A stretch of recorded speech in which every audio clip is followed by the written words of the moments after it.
Müştaba Xamneyinin dini lider seçilməsi görünən idi.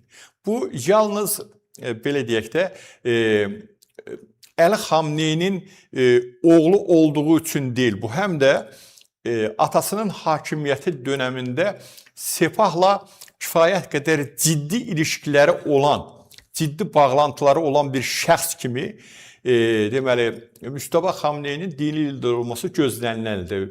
Mətbuatda deməli müxtəlif versiyalar səsləndirilir ki, Müştaba Xamneyinin Ayətullah olmadığı üçün deməli onun dini lider seçilməsi İranda mümkün deyil. Amma qeyd etmək istəyirəm ki, Müştaba Xamneyi ilə bağlı kifayət qədər altyapıda ciddi işlər görülüb. İranda 2022-ci ildən ona Ayətullah statusu verilib və onu da qeyd edim ki, hətta atası ali dini lider seçilərkən Ruhullah Xomeynin ölümündən sonra atasının belə Ayətullah titulu yox idi. Bir gecənin içərisində deməli keçmiş dini liderə bir gecənin içərisində Ayətullah statusu verildi və onu da qeyd edim ki, Ruhullah Xomeynin deməli dini lider olduğu dönəmdə konstitusiyada mərcə-i təqlid deyilən bir dini titul var. Yalnız ali dini lider mərcə-i təqlid olmalıdır.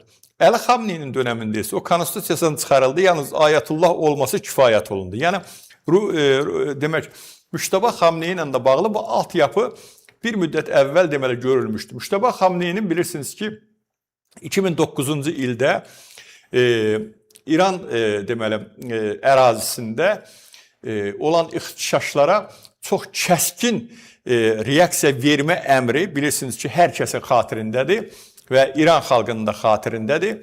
Sözsüz ki, bu deməli Pəhləvilər dönəmində baş verən hadisələrdən heç də fərqli bir hadisə olmadı. Çox ciddi qanla müşayiət olunan bir hadisə oldu. Bundan başqa təxminən bir neçə gün bundan əvvəl Müştaba Xamneyinin 1,5 milyard dollar vəsaitin Dubayda bir banka deməli köçürülməsi ilə bağlı projenin dırnaq arası projenin həyata keçirilməsi məsələsi. Eyni zamanda atasının ölümündən sonra bu ailənin 200 milyard ABŞ dolları vəsaitlərinin olması ilə bağlı, kapitala sahib olması ilə bağlı. Digər bir tərəfdən Ruhullah Xomeyni adına fonda bu ailənin rəhbərlik etməsi və o deməli fondun hesabında 95 milyard dolların olması məsələsi əslində bu onu göstərirdi ki, Müştaba Xamneyini Sepah kənara buraxmayacaq. Sepahın kənara buraxmamasının əsas səbəbləri də var idi.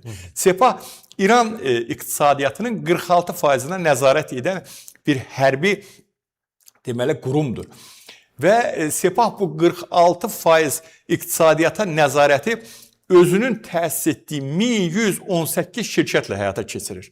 Bundan başqa Sepahın nəzarətində 2 dəniz limanı var ki, bu dəniz limanları vasitəsilə Sepah öz ticarətini yürüdür və bütün bunların hər biri, saydıqlarımın hər biri əslində Müştaba Xamneyinin belə deyək də çətri altında, onun mühafizəsi altında həyata keçirilən bir məsələdir və Müştaba Xamneyinin israrla demək dini lider seçilməsi məsələsi, onun altyapısı məsələsi dediyim kimi 2022-ci ildə ona Ayətullah titulunun verilməsi və ən başlıcası isə 2024-cü ildə bilirsiniz ki 88 nəfərlik ekspertlər şurası deməli dini lideri seçirlər, onu təyin edirlər.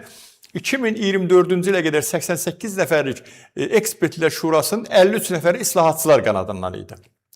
2024-cü il seçkisindən sonra isə artıq bir neçə nəfər islahatçını o camiyə, o şuraya buraxdılar, yerdə qalanlar hamısı mühafizəkarlar idi.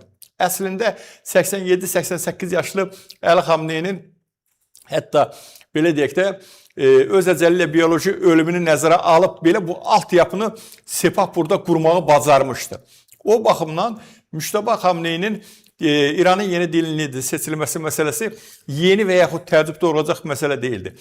Bunun Amerika Birləşmiş Ştatlarının prezidentinin demək bu məsələ ilə bağlı narazılığını ifadə etməsinə gəldikdə isə bəzən belə deyək də beynəlxalq hüququ gətirirlər demək meydana və beynəlxalq hüquqdan misal çəkirlər ki, bu İran müstəqil dövlətdir və beynəlxalq hüquqa ziddir.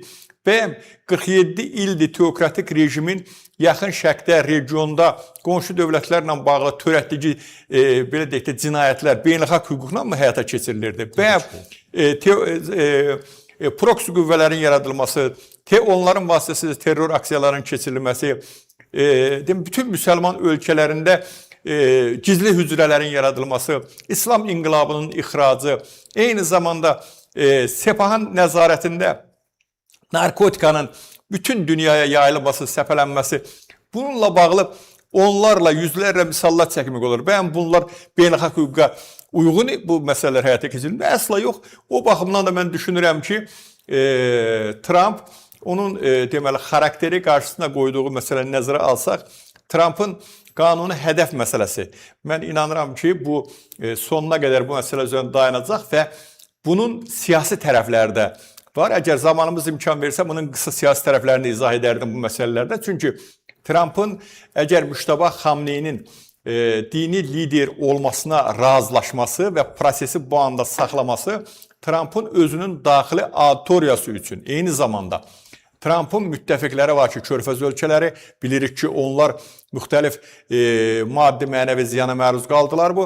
10 günlük deməli münaqişə kontekstində, hələ ki 10 günlük münaqişə kontekstində sonradan nə baş verəcəyini yəqin ki, görüb şahid olacağıq. Bundan başqa daxili auditoriyada bu müharibəyə ehtiyac var idi bu məsələsi var. Çünki deməli bu müharibəyə ayrılan vəsait biz bilirik ki, deməli Amerika Birləşmiş Ştatlarının kifayət qədər borcu, daxili borcu kifayət qədər, daxili və xarici borcu kifayət qədər çoxdur və bu 39 trilyon dollardır. Nəzərə alsaq ki, bu münaqişənin ilkin variantı üçün Amerika Birləşmiş Ştatları Pentagonun xərcindən başqa 30 milyard dollar vəsait deməli ayırmışdı. Ötən gün deməli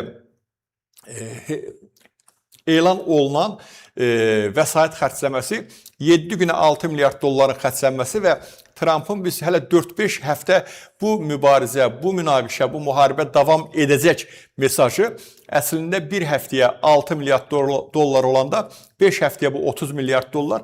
Yəqin ki 5 həftəyə başa çatmadığı təqdirdə əlavə vəsait bu məsələyə cəlb olunacaq və mən düşünürəm ki, deməli Amerika Birləşmiş Ştatlarının eyni zamanda İsrailin bu teokratik rejim üzərində qələbə çalması, bu teokratik rejimin siyasətdən silinməsi məsələsi onların tarix qarşısında ən böyük xidmətlər olacaqdır.